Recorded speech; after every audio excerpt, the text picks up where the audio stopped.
We always talk about, the story, if you give a mouse a cookie, but what about if you give a mouse a cheesecake?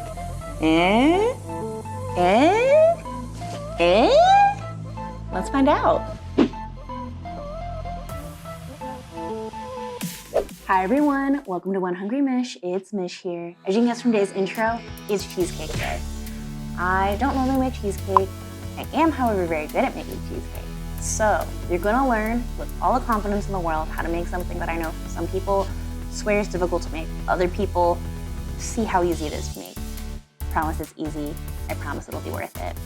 The reason I'm sharing it with you all is because I have some people in my life who are obsessed with cheesecake and their birthday's coming up. So I figured this was a great way to celebrate them as well as finally share the cheesecake that I make maybe 3 times a year, but every single time, everyone's running to it. Everyone's like, how do I get more?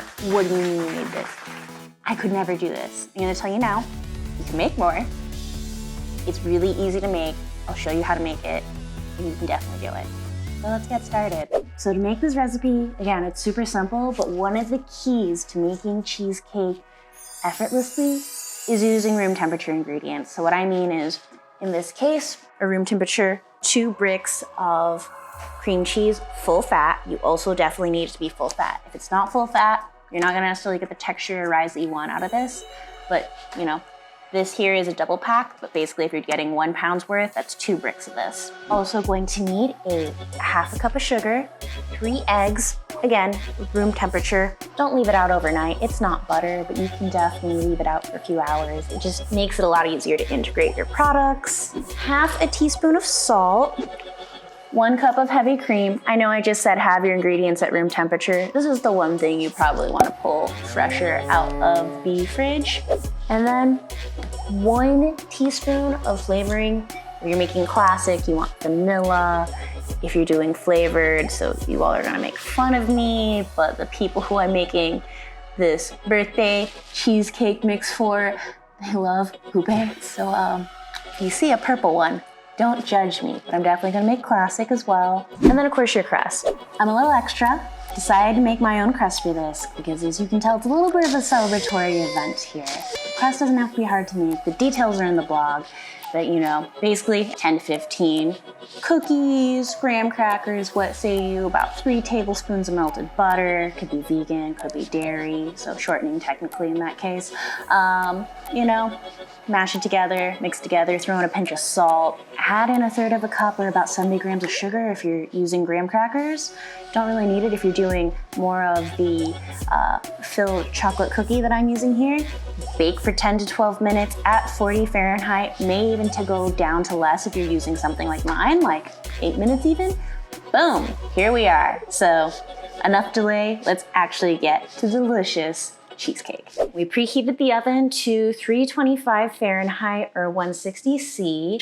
And now we're going to take our 2 bricks or roughly 1 pound of softened cream cheese. I could have done this better. Okay, now we fluff.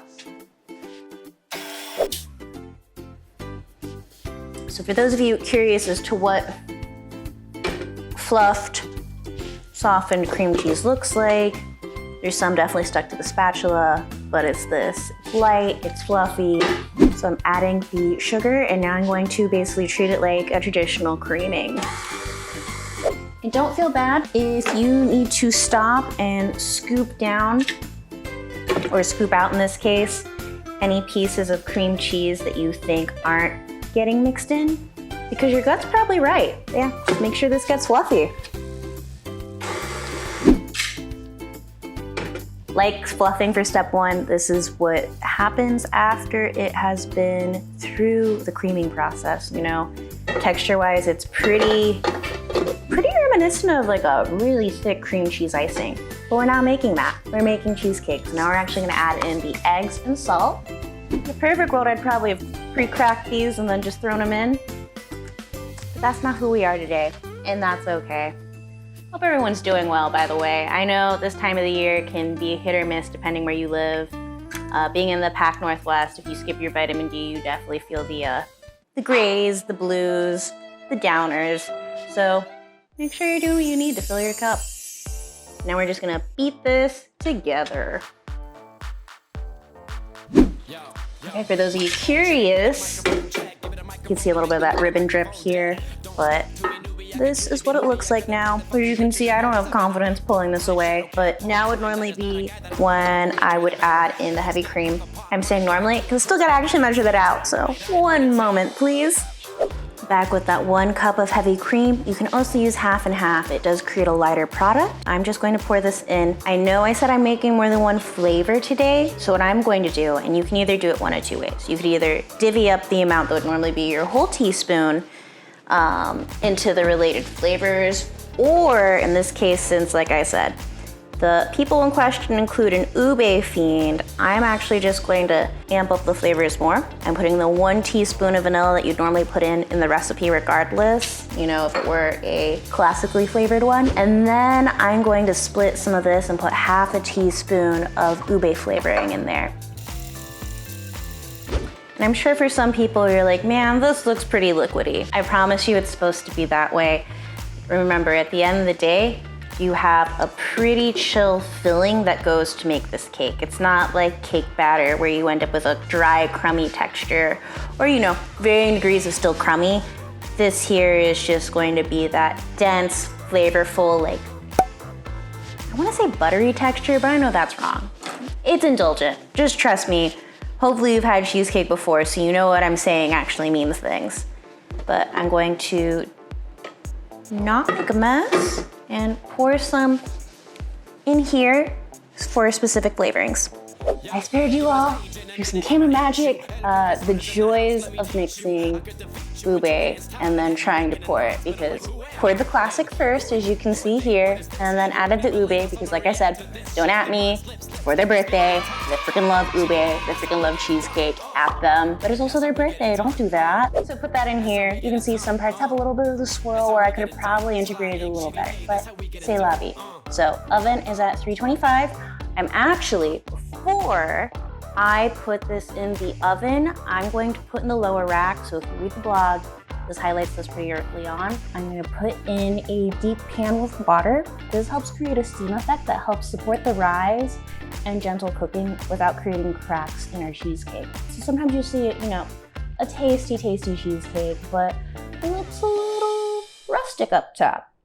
That's high heat exposure with a dry or low humidity environment. So just creating a steam bath here to help support our cheesecake. Another thing that you'll see here is I made sure, and this would be the same if you do this in a regular pie tin, I made sure to leave about 1/2 inch to 1/4 inch, or roughly 1 centimeter's worth of headspace between the top of this to the base of the cake, because similar to most baked goods, it's going to rise. This helps prevent overflowing and sticking together and all the stuff that just adds extra layers of stress that sometimes make people disengaged with making things like cheesecake, because honestly, if that happened to me and I had no idea what was going on, I'd be so freaking stressed out.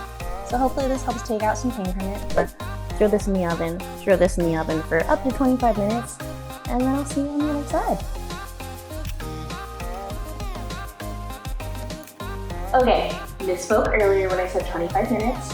That is more for when you're making very tiny, tiny pieces. So for something that's a low and slow bake at like 325 degrees, or a cheesecake of this size, it's going to really vary anywhere between an hour to an hour and a half. This actually taking about an hour and 17 minutes if you want to get precise, but I'm just waiting for it to cool, especially if it's something like if you're making cheesecakes out of silicone molds, you want it to cool completely. So at some point, had some extra cheesecakes, I'm making some for me. But either way, just gonna let this cool completely, and then I'll be able to take it out from here.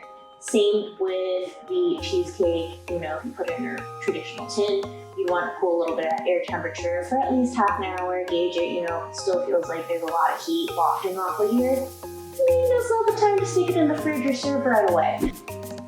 Okay, so I'm actually gonna be able to capture how one of the birthday folk react to having both the 𝘚𝘵 both the 𝘚𝘵, which is that darker, almost brown looking when you look at the top of it, side one, and the classic cheesecake with a little extraness. As you can tell too, let's see if this zooms in okay. You know, given the mold, it was an interesting attempt at seeing how much it could handle without overflowing or deflating. And the 𝘚𝘵 is really dark. As you can see, it's a little bit easier with the classic flavored one, but you know, it's gonna get some browning at the top, which is great. I personally like it. It's that reminder of like you have that silky texture after that quick little bite. But for the purple one, of course, with the 𝘚𝘵, like I said, their request, not mine. They love 𝘚𝘵, they love cheesecake.